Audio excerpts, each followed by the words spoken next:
আমার বিয়ের ১ মাস পর আমার শাশুড়ি মা আমাকে বলল, "বৌমা বেশি দেরি-টেরি করো না। একটা বাচ্চা-কাচ্চা যা নেওয়ার নিয়ে নাও। আমার একটা নাতি হলেই হবে। তারপর তুমি যা খুশি করো করবে।" আমি আমার শাশুড়ি মায়ের কথা শুনে অবাক হয়ে গেলাম। সবেমাত্র বিয়ে হয়েছে। এর মধ্যে এরকম কথা শোনার জন্য আমি প্রস্তুত ছিলাম না।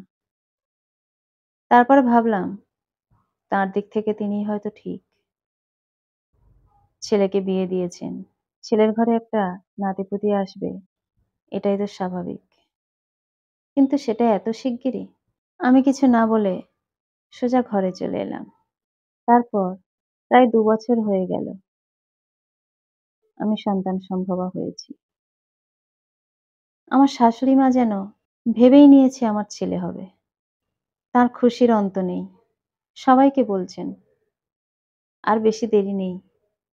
আমার নাতি হবে এবার।" আমি এই কথা শোনাতে খুব বিরক্ত বোধ করছি। কারণ উনি নাতি-নাতি করে পাগল হচ্ছেন। কিন্তু যদি না হয় তাহলে কি হবে?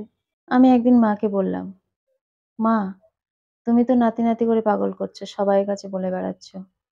যদি না হয়?" আমার শাশুড়ি মা বলল, "হবে না মানে? আমার নাতিই হবে। তুমি দেখে নিও।" আমি তো অবাক হয়ে গেলাম কথা শুনে। জানি না আমার কপালে কি আছে। এরপর দেখতে, দেখতে সেই সময়টা চলে এলো। আমার মেয়ে হলো। মেয়ে হওয়ার পর আমার শাশুড়ি মায়ের মুখ পুরো ভার হয়ে গেল। হসপিটালে আমার শাশুড়ি মাই আমার সঙ্গে ছিল। কিন্তু ঐদিন ২ টো ছেলে হয়েছিল আর আমার মেয়ে। মোট ৩ টে বাচ্চার ঐদিন জন্ম হয়েছিল। তার মধ্যে শুধু আমার মেয়ে একাই মেয়ে।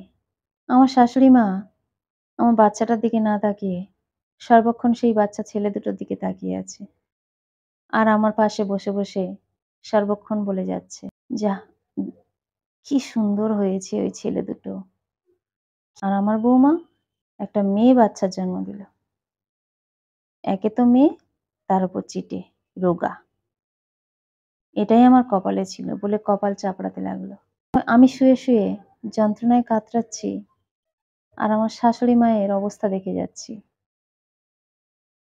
আমি ভাবছি, এ আমার কেমন কপাল! আমার শাশুড়ি মা ১ম থেকে নাতি চেয়ে আসছিল। তার কপালে নাতনি হলো। জানি না আমার কপালে কি হবে এরপরে। আমি বারবার আমার শাশুড়ি মাকে লক্ষ্য করে যাচ্ছি। আমার বাচ্চাটাকে কোলে নিয়েই রয়েছে ঠিকই। কিন্তু তার দিকে তার কোনো ধ্যান নেই। বাচ্চা জন্মের ১ ঘন্টার মধ্যে যে বাচ্চাটাকে মায়ের ১ম দুধটা খাওয়ানো উচিত, সেসব দিকে আমার শাশুড়ি মায়ের কোনো খেয়াল নেই। আমি অস্থির হয়ে আয়া মাসিদের ডাকতে থাকি শুয়ে, শুয়ে। তারা এসে আমার বাচ্চাকে আমার কাছে দেয়। তারপর খাওয়ানো হয়ে গেলে আবার আমার শাশুড়ি মায়ের কোলে দিয়ে চলে যায়। এর ১ সপ্তাহ পরে বাড়িতে ফিরলাম বাচ্চাকে নিয়ে। সবাই এলো আমার বাচ্চাকে দেখতে। আমার শাশুড়ি মা নিজের ঘরের মধ্যে ঢুকে বসে রইল। বাইরে বেরোলো না। যাদের কাছে বলে রেখেছিল তারা প্রত্যেকেই আমার শাশুড়ি মায়ের কাছে গিয়ে বলছে, "কি গো তোমার নাতি হলো না? নাতনি হলো? তুমি তো জ্যোতিষীদের মতো বলে দিয়েছিলে তোমার নাকি নাতি হবে?" আমার শাশুড়ি মা চিৎকার করে উঠল, "আমার জালার উপর পালার বাড়ি দিতে এসেছিস? যা, তোদের আসতে হবে না। কে আসতে বলেছে তোদের দেখতে? কি একেবারে দেখতে এসেছিস?" বলে আমার শাশুড়ি মা মুখ ঘুরিয়ে নেয়। সবাই শাশুড়ি মাকে ছি, ছি করতে, করতে চলে যায়। এদিকে আমার মা নেই। তাই আমাকে দেখার মতো আমার শাশুড়ি মা ছাড়া আর কেউ নেই। কিন্তু যেহেতু এখন নাতনি হয়েছে তাই আমার শাশুড়ি মা আমার কাছে আসছে না। এখন আমি পড়েছি মহাবিপদে। না পারছি বাচ্চা তুলতে, না পারছি খাওয়াতে। এ যেন এক মহা সংকট। আমার স্বামী মাকে গিয়ে বলল, "মা ও তো একা কিছু করতে পারছে না। সিজারের পেশেন্ট। তুমি তো বুঝতে পারছো। তুমি এখানে বসে থাকলে হয়ে যাবে? বাচ্চাটা খিদে পেয়েছে, এসে তুলতে পারছে না।" আমার শাশুড়ি মা রাগে গজগজ করতে, করতে আমার কাছে এলো। আমার ঘরে এসে আমাকে বলল, "মা হয়েছে, তুলতে পারছি না বললে হবে নাকি? একা, একা তুলতে হবে?" বলেই আমার মেয়েটাকে যেন কেমনভাবে উঁচু করে ধরল। আমার সত্যিই তখন প্রচণ্ড রাগ হয়ে গেল। আমি বললাম, "আপনার কাছে নাতিটা অনেক বড়। নাতনি কিছু নয়, তাই তো? আপনার কাছে নাতি-নাতনির মধ্যে ফারাক আছে। কিন্তু আমার কাছে নেই মা। আমি ১ম মা হয়েছি। তাই যে সন্তানই আমার কোলে এসেছে, সেটাই আমার আদরের ধন। আপনি তো আপনার মায়ের ১ম সন্তান, তাই না? আপনি যখন মেয়ে হয়ে জন্মেছিলেন, আপনার ঠাকুমা বা আপনার আশেপাশের সবাই বুঝি আপনার মায়ের সাথে এরকম করেছিল? আর আপনার মেয়ে হয়নি? আপনি বলে দিতে পারতেন ১ম এই যে আপনার নাতি হলে তবে আপনি আমাকে দেখবেন। নাতনি হলে দেখবেন না। তাহলে আমরা অন্য ব্যবস্থা করতাম। আমি জীবনের ১ম মা হয়েছি। তাই ছেলে হোক বা মেয়ে, আমার কাছে সবাই সমান। ১ম এ ছেলে হতেই হবে, তারপরে মেয়ে হলে কোনো দোষ হয় না। আর ১ম এ মেয়ে হয়েছে বলে দোষ? এ কেমন কথা মা? আমার শাশুড়ি চুপ করে গেল। আমি বললাম, "নাতি হলে কি হবে? আর নাতনি হলে কি হবে না?" আমার শাশুড়ি কোনো কথাই বলতে পারল না। আমি বললাম, "আপনি যদি দেখবেন না, সেটা আপনার ছেলেকে বলে দিন। তাহলে আমরা লোক দেখি। বাইরের লোক এসেই আমার কাজ করে দিয়ে যাক। আপনার যখন মনে এত কষ্ট হয়েছে নাতি হয়নি বলে, তাহলে তো আপনাকে জোর করতে পারি না। তাহলে আপনি বলুন, আমরা কি অন্য ব্যবস্থা করব?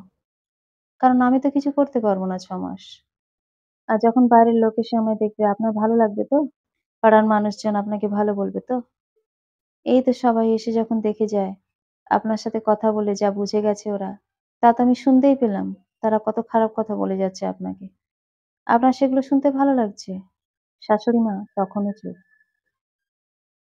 এখন দেখলাম মেয়েটাকে সুন্দর করে কোলে নিল। নিয়ে আমার কোলে দিয়ে বলল, "আর কখনো হবে না এটা।" নাতি, নাতি, নাতি, নাতি করতে, করতে মাথার মধ্যে যেন নাতিই ঢুকে গেছিল। সর্বক্ষণ যেন মনে হচ্ছিল আমার নাতিই হবে, নাতিই হবে। আমি নাতি ছাড়া অন্য কিছু ভাবতে পারছিলাম না। কি আর করব বলো মা? আজকালকার মেয়ে তোমরা।